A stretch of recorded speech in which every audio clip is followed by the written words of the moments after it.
SSC দ্বিতীয় বর্ষের শিক্ষার্থীদের আজকে অনলাইন ক্লাসে স্বাগত জানাচ্ছি। আমি সুজন দাস, প্রভাষক পদার্থবিদ্যা বিভাগ, কর্ণফুলী আজি চৌধুরী কলেজ।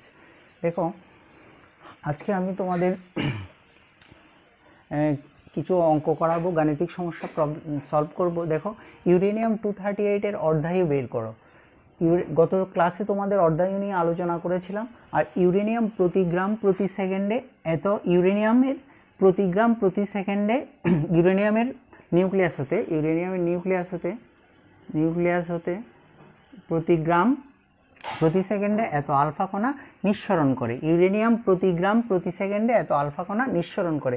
তাহলে কোনো প্রশ্নের মধ্যে তোমরা এটা আছে কিনা দেখবে, প্রতি সেকেন্ডে এত আলফা কণা নিঃসরণ করে। তাহলে তোমাদের গত ক্লাসে পড়িয়েছিলাম প্রতি সেকেন্ডে প্রতি একক সময়ে অক্ষত পরমাণুর সংখ্যা ওই সময়ে কি হবে, ওই সময় অক্ষত পরমাণুর সংখ্যার সমানুপাতিক। তাহলে যে কোনো তেজস্ক্রিয় পরমাণুর ভাঙনের হার ওই সময় অক্ষত পরমাণুর সংখ্যার সমানুপাতিক। আমরা গাণিতিক করার সময় নেগেটিভ চিহ্নটা ইউজ করব না, কারণ এটা দিয়ে বোঝায় যে সময়ের সাথে সাথে কি হয়, সময়ের সাথে তেজস্ক্রিয় পরমাণু কমে যায়, হ্রাস পায় বলে এখানে নেগেটিভ চিহ্নটা ইউজ করা হলো। তো এটা হচ্ছে তাত্ত্বিক সূত্র। এর গাণিতিক সূত্র আমরা যদি গাণিতিকভাবে এটাকে যদি প্রমাণ করি, আমাদের এখানে প্রমাণের দরকার নেই, তাহলে তবুও যদি দরকার হয় আমি পরবর্তীতে পড়িয়ে দেবো বা তোমরা বইতে দেখবে। তাহলে এই যে এটাকে যখন আমরা যদি কি করব, ক্যালকুলেশন করব, তখন এটা গাণিতিক একটা সূত্র বের হবে, n = n0 × e⁻⁻λt। এটা হচ্ছে ক্ষয় ধ্রুবক, এটা ল্যামডাটা ক্ষয় ধ্রুবক আর টিটা হচ্ছে সময়। আর n0 হচ্ছে প্রারম্ভিক পরমাণুর সংখ্যা, প্রারম্ভিক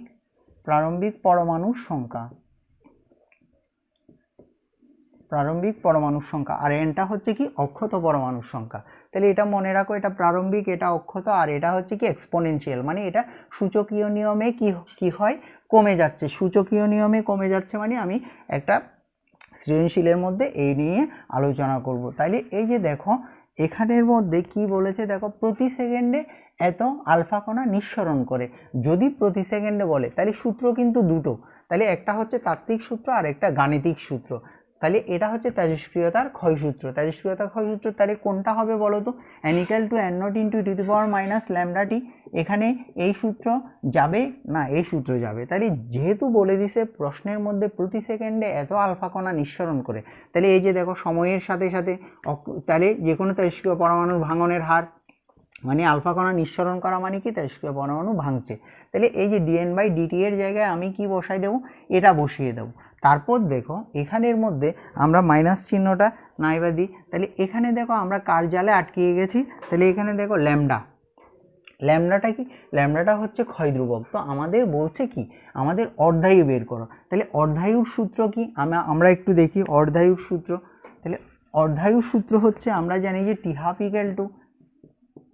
0.693 কত, ল্যামডা। এটা হচ্ছে ইকুয়েশন নাম্বার 1।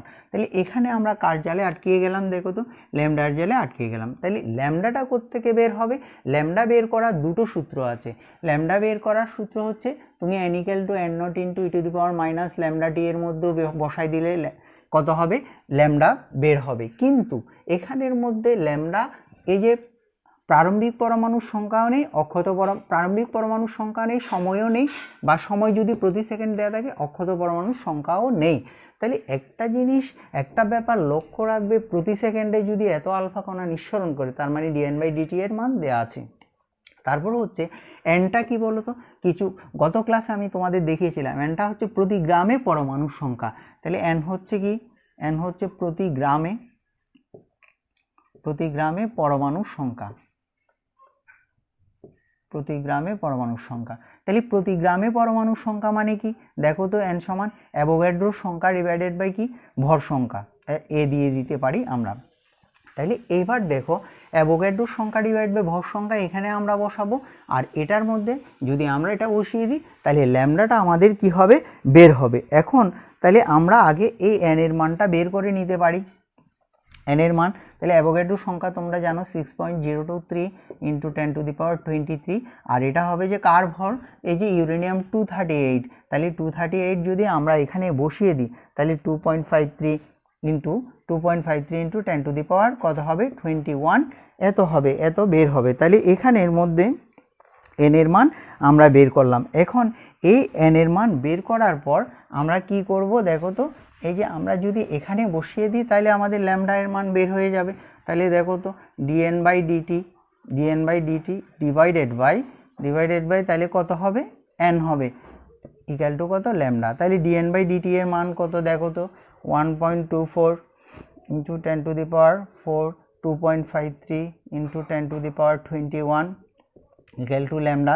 তাহলে এই যে ল্যামডা এর মান কত বের হবে এবার দেখো ল্যামডা এর মান তাহলে বের হবে, সুতরাং ল্যামডা ইকুয়াল টু 0.4901 ইন্টু কত হবে, 10⁻17, এটা কত হবে, পার সেকেন্ড হবে, কারণ ক্ষয় ধ্রুবকের একক। এই যে দেখো এখানে ক্ষয় ধ্রুবক, তাহলে ক্ষয় ধ্রুবক কী হয়, ক্ষয় ধ্রুবকের একক পার সেকেন্ড হতে পারে, পার ইয়ার হতে পারে, তাহলে পার ডে হতে পারে। যেহেতু এখানে প্রতি সেকেন্ড বলছে, তাহলে আমি যদি এখানে বসাই তাহলে এটা হবে কি পার সেকেন্ড, পার ইয়ার, পার ডে।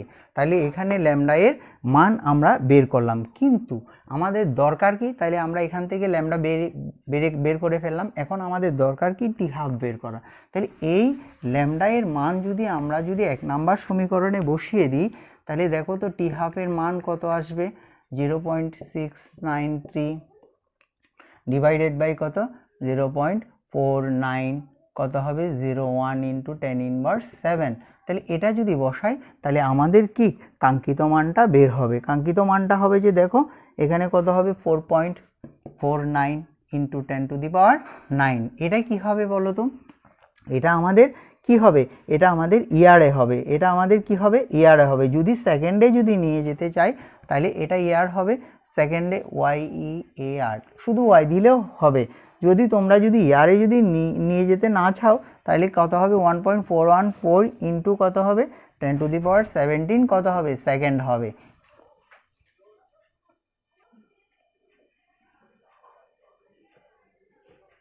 কোনো তেজস্ক্রিয় বস্তুর তেজস্ক্রিয়তা 1.2 mCi, এটা small m CI, not capital M। Capital M হলে তোমরা জানো এটা হবে যে মেগা, এটা হবে যে মেগা, আর যদি দেই মিউ তাহলে এটা হবে যে মাইক্রো। তাহলে মেগা হলে কি করবে, এটাকে কনভার্ট করার জন্য 10⁶, আর মাইক্রো হলে 10⁻6 দিয়ে গুণ করবে, আর মিলি হলে কত হবে, 10⁻3 দিয়ে গুণ করবে। তাইলে দেখো কোনো বস্তুর তেজস্ক্রিয় সক্রিয়তা বা কি হবে, এই যে দেখো আমরা কিছুক্ষণ আগে পড়লাম dn/dt, এটাকে কি বলা হয়, এটাকে তেজস্ক্রিয় সক্রিয়তা বা কি হয়, তেজস্ক্রিয় সক্রিয়তা বা তীব্রতা বা উজ্জ্বলতা এইভাবে আমরা বলতে পারি, বা তেজস্ক্রিয়তার হার বলতে পারবো। তাহলে এটা মনে রাখবে, তেজস্ক্রিয়তার হার কি হবে, কিছুক্ষণ আগে বললাম dn/dt, তেজস্ক্রিয়তার হার কি হবে, n ল্যামডা।